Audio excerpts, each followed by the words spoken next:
Hey y'all, welcome back to Liam's Tips and Tricks. The Christmas season is upon us. Very soon I'll have another video going over the update and events, so if you're not already subscribed, please consider doing so for more info and discussion on Nexon's Darkness Rises. Tonight is the third video in our rune series, and we go over the functions of resistance and life runes. Additionally, the comment contest winners from part 2 have their shoutouts announced, and towards the end of the video is bonus information on which runes give you the highest base stats, which in turn gives you the most combat power. So let's begin. Alright, let's check out our runes. So we left off with the resistance runes. First resistance rune that we're going to look at is the buff shield rune.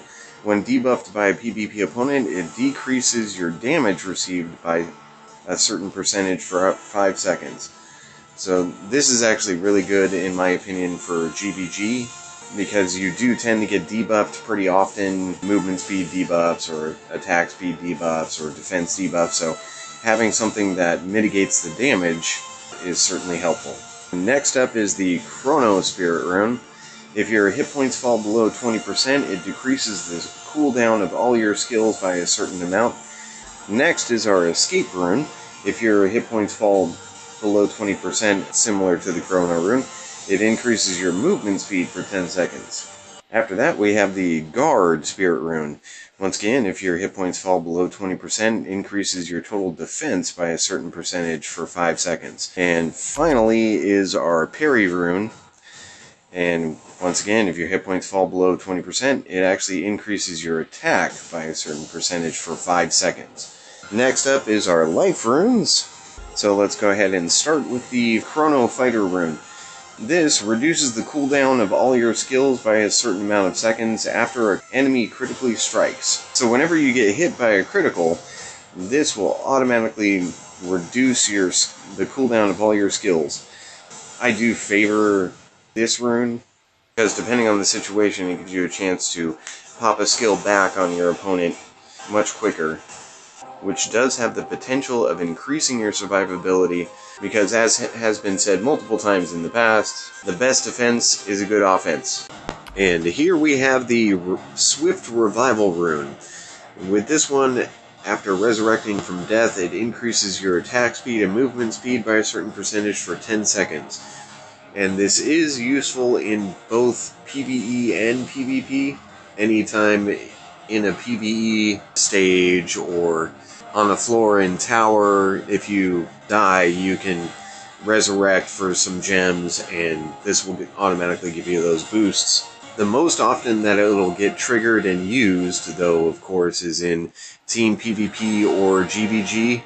But if you do choose to use this rune in either of those two PvP modes, you have to remember that when you resurrect, there is a short immunity timer where you cannot attack anybody else and nobody can attack you, so that does reduce the attack speed effective timer. Then it will help you get back into the fight quickly. Next is the Crit Nimble rune, and this will increase your crit rate by a certain percentage for 5 seconds after successfully evading an attack by either a PvP opponent or a monster. So this is actually good in either PvP or PvE. So if you want to do more damage immediately after evading, then this is the rune that you would want to use. After that is one of my personal favorites, and that is the Leech Nimble rune. And with this one, you recover a certain amount of percentage of your max HP after successfully evading an attack by a PvP opponent or monster. So it basically heals you just for evading. I use this one a lot personally. It's one of my go-tos for both PvE and PvP. And finally, we have our Adamant rune. This is a PvE only rune, and you gain super armor for a certain amount of seconds when successfully evading an attack by a monster. What super armor will do is it does increase your defense, but it does not give you immunity to damage. You still do take damage when you have this rune active, but it prevents things like stun or knockdown, so which is helpful against Gigantus, the raid monster. I cannot find any documentation at all online so far that details specifically what benefits there are to the super armor. But I do know a lot of people use it in the higher end, and also it does last for quite a long time with the higher tier and higher quality adamant runes. I will keep looking for additional documentation. I do plan on fully testing it myself once I get a decent version of it. Obviously, it's kind of hard to test when it only lasts for 2 seconds, so we'll get there. Alright, our contest winners and their shoutouts. First, Martin requested Martonopu and Hun Roses to be given a shoutout. User I Lose Control has asked to give a shoutout to Hardcore and Masiek. By the way, I apologize if I mispronounce any of these names. Forgive me. And also, user Flora, new to our channel, has asked to give a guild shout-out to Kokiri. She says it's a wonderful guild filled with great people, and her username is Voidal. 2 others did not respond with their picks, so I've made a couple picks of my own for shout-outs. And first, I'd like to give a shout-out to my fellow guildmate in Kruska, Slay420 Jr. He is a great PvP player, so give him a shout-out. He's a really nice dude, too.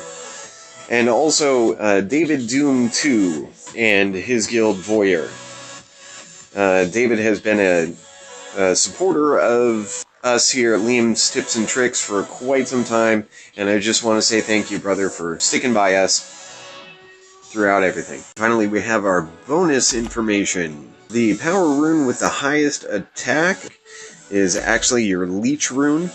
This will give you the most attack and most combat power out of all of the power runes. The second most powerful power runes are the Swift Rage rune, the Crit Crippling rune, and the Falcon rune. The one with the lowest attack is actually your Smite rune. And as far as resistance runes go, your highest defense is actually your Escape rune. And I personally use the Escape rune a lot in GVG. Once your hit points fall below 20%, this will trigger and you can run away, and it has saved me so many times I couldn't even count. The next 2 highest resistance runes for defense are your Shield Debuff rune and your Guard rune.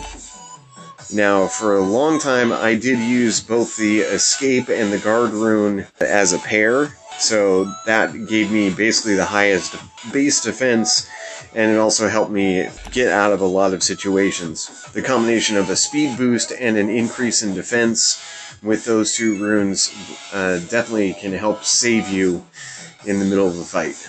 And your lowest defenses come from your Parry rune and also your Chrono rune. As far as the life runes go, the highest hit point life rune is actually the Revival rune, which I personally don't use. Next highest are the Chrono rune, Crit Nimble rune, and the Adamant rune. All 3 of those give you the second highest amount of hit points. And the lowest hit point life rune is actually the Leech rune. So if you're purely just looking for the most stats that you can get from your runes, even if you're not necessarily using the rune skills, your highest bets are Leech, Escape, and Revival. And then obviously you would just pick any of the secondary runes that I mentioned for the extra stats. That's how to get the most combat power from your runes if you're just looking for power. And higher stats, obviously. And thank you for watching. I hope you found something helpful in this video. If you did, please drop me a like and share with your guildmates. Next up in our rune series is putting it all together. I'll go over some ideas for rune sets and combinations. But first, we'll go over the update and events, including some tricks to completing some of them quickly with multiple characters. By the way, if you haven't gotten your 7-day login rewards on all 5 characters yet, remember to grab them. Also, we're going to have another contest soon, but with a real prize. As a thank you, when we reach 500 subscribers, we'll have a $10 gift card giveaway. I'll announce the details when we start to get closer. And I just want to say thank you for all your support, feedback, and kind words. You are truly appreciated. Thank you very much. And have a good night. Happy hunting.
Trapped. Okie dokie. Can't do anything. Stuck here.